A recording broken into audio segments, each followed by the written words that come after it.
Hello student, आज new lesson start करने वाले हैं। मेरा बचपन इस लेसन के लेखक है, इस पाठ के लेखक है रविंद्रनाथ ठाकुर।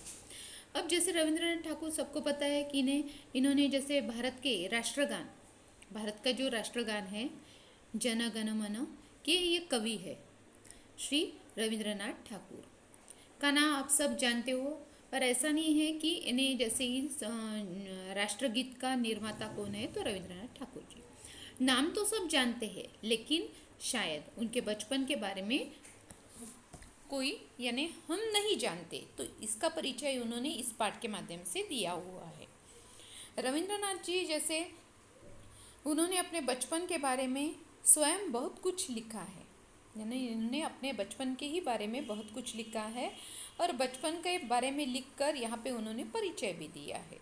अब जैसे महात्मा गांधी जी का पता है आपको, विद्यार्थी जीवन। महात्मा गांधी जी ने अपने विद्यार्थी जीवन के बारे में लिखा था कि उनका विद्यार्थी जीवन ऐसा था कि बहुत शिस्त प्रिय थे, यानी डिसिप्लिन में रहते थे, उनको छात्रवृत्ति मिलती थी और एक अच्छे स्टूडेंट कहे जाते थे।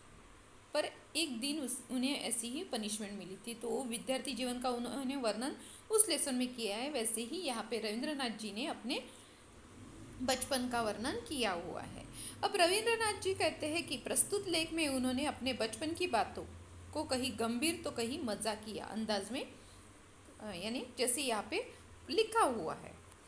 इससे पढ़कर पता चलता है कि उन्हें नोबेल पुरस्कार प्राप्त हुआ था। एक महान कवि के रूप में इन्होंने जैसे कार्य किया था, इसलिए इन्हें नोबेल पारितोषिक भी मिला था। और ये जैसे बचपन के अन्य बच्चों के जैसे ये बचपन में जैसे अन्य बच्चे रहते हैं, वैसे ही रविंद्रनाथ जी भी बचपन में अन्य बच्चों के जैसे ही थे। तो ये परिचय उन्होंने अपना बचपन का परिचय इस लेसन के माध्यम से दिया हुआ है।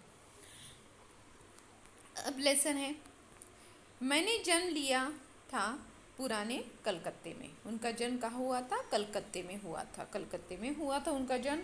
शहर में उन दिनों छकड़े छड़छड़ करते हुए धूल उड़ाते दौड़ा करते थे। उस समय क्या था, शहरों में जैसे छकड़े थे, छकड़े यानी बैलगाड़ियाँ। वो बैलगाड़ियाँ कैसी छड़ की आवाज़ करती थी, और छड़ की आवाज़ करते करते वो धूल उड़ाने का, आपको सबको पता है बैलगाड़ियाँ सबने देखी है। तो बैलगाड़ियाँ कैसी रहती थी कि उस समय में जैसे रास्ते से चलती थी तो उसकी आवाज़ भी आती थी, और आवाज़ के साथ साथ वो धूल उड़ाते चलती थी, क्योंकि रास्ते से चलने के बाद धूल उड़ती थी। न ट्रम था, न बस, न मोटर गाड़ी। उस समय में क्या था कि ये जैसे वाहन है उस समय में नहीं थे, सिर्फ बैलगाड़ी का ही इस्तेमाल किया जाता था। तो उन दिनों कैसे है कामकाज कि ऐसी दम फुला देने वाली ठेल मठेल नहीं थी। तो जैसे जो कामकाज है वो अच्छी तरह से होते थे, यानी जैसे आज की जो भागा दौड़ी है, ऐसे उस समय में कामकाज नहीं थे। कामकाज होते थे पर वो कैसे थे, शांति से होते थे। तो यानी जैसे आज का जीवन जो भागा दौड़ी का है, उस समय में कैसे कोई भी कामकाज है तो वो शांति से हो जाता था। इत्मीनान का मतलब है कि जैसे निश्चित, तो कोई भी काम निश्चित रूप से यानी इत्मीनान से दिन काटा करते थे, निश्चित होकर यानी निश्चिंत। जैसे इंसान कोई भी यानी जैसे टेंशन रहता है तो टेंशन रहेगा तो इत्मीनान से नहीं रह सकता, और जैसे टेंशन नहीं रहेगा तो वो निश्चिंत होकर कोई भी कार्य करता है। तो वैसे ही इनके दिन कटते थे। उन दिनों शहरों में न तो गैस थी न ही बिजली बत्ती थी। देखो उस समय का वर्णन किया है रविंद्रनाथ जी ने कि उस समय में गैस नहीं थी, चूल्हे पर ही खाना बनाया जाता था। साथ में जो पढ़ाई है वो भी किस पे करनी पड़ती थी, बिजली न होने के कारण वहाँ पे दिए जो बत्तियाँ थी उसी के आधार पर न, तो जो बत्ती जैसे बत्ती दिए की जो बत्ती है दो बातियों की रहती थी, तो उसी से न उस समय में बिजली का कोई यंत्र ही नहीं था, तो बिजली न होने के कारण ये दियों पर पढ़ाई करते थे। हमारे पढ़ने के घर में दो बातियों का यानी जो दो बातियों का दिया रहता है, तो वो दो बातियों का एक दिया जलाया करते थे। यानी उस समय में पढ़ाई करते समय भी दिए पर ही पढ़ाई की जाती थी।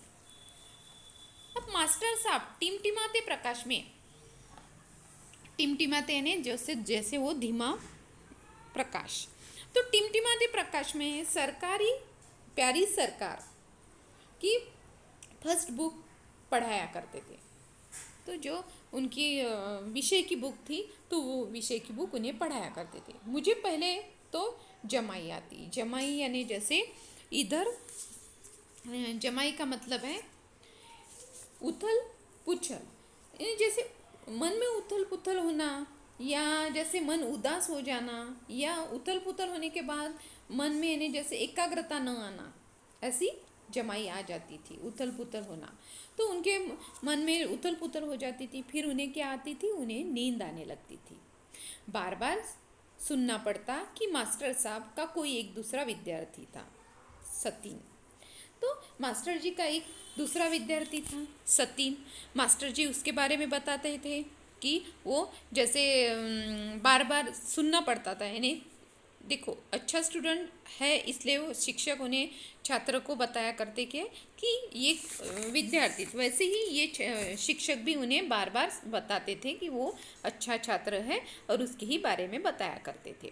पर अभी क्या हो रहा था कि जैसे विद्यार्थी इनको ये बार बार सतीन की बातें बताया करती थी कि लड़का क्या है, सोने का टुकड़ा है।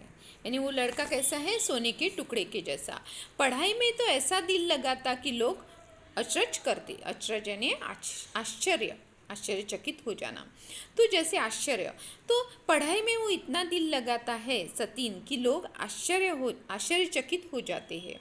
रात 9 बजे जब आंखें नींद में ढुलमुला जाती तो छुट्टी मिलती।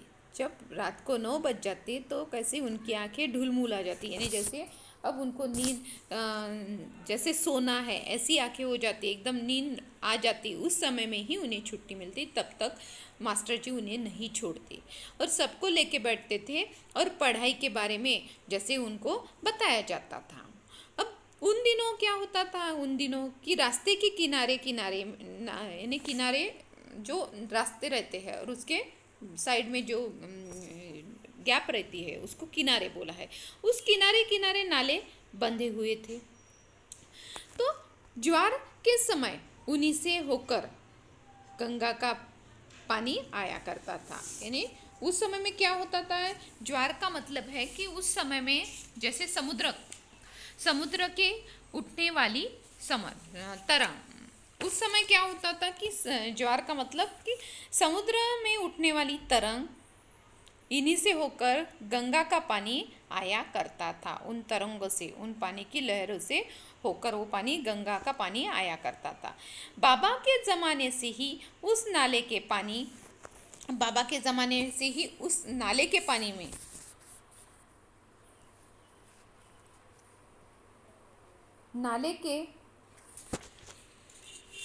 अब यहाँ पे बताया है कि नाले के पानी में जैसे नाले का पानी आया करता था। इससे लेकर ज्वार के समय उन्हीं से गंगा का पानी आया करता था। बाबा के ज़माने से ही उस नाले का पानी हकदार हमारा तालाब रहता आया है। यानी उस नाले में वो पानी आया करता था कि जब किवाड़ खोल दिए जाते थे। किवाड़ यानी जैसे यहाँ पे बताया, किवाड़ यानी जैसे दरवाज़ा। किवाड़ का मतलब है दरवाज़ा। तो किवाड़ खोल दिए जाते थे और वो किवाड़ से जैसे पानी, तालाब का पानी आ जाता था। अब पानी आ जाता था और अब पानी से ही जैसे जो किसी को जैसे पानी की ज़रूरत है तो उस हिसाब से उसमें से पानी, तालाब से पानी लिया करते थे। अब तालाब से पानी लिया करते थे तो तालाब कैसे, तो झरझर कलकल करता पानी झरने के समान झरता और नीचे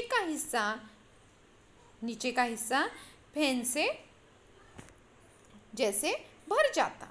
तो जैसे यहाँ पे है झरझर कल कल, यहाँ पे योजक चिन्ह आया हुआ है दोनों के बीच में, दोनों के बीच में योजक चिन्ह का इस्तेमाल हुआ है।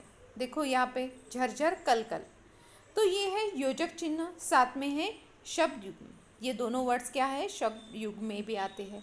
तो ऐसे ही वर्ड्स आपको पैसेज में आ सकते हैं, अभी नहीं आएंगे तो आपको ये ध्यान रखना है, इसको क्या कहा जाता है, जो दो शब्दों के बीच में गैप आ रहे हैं तो उसे शब्द युग्म वर्ड्स कहते हैं, शब्द युग्म। जैसे युग्म के बाद इन दोनों वर्ड्स का इस्तेमाल ऐसे ही शब्दों के लिए किया जाता है जो साथ साथ में आते हैं, आसपास, आजू बाजू।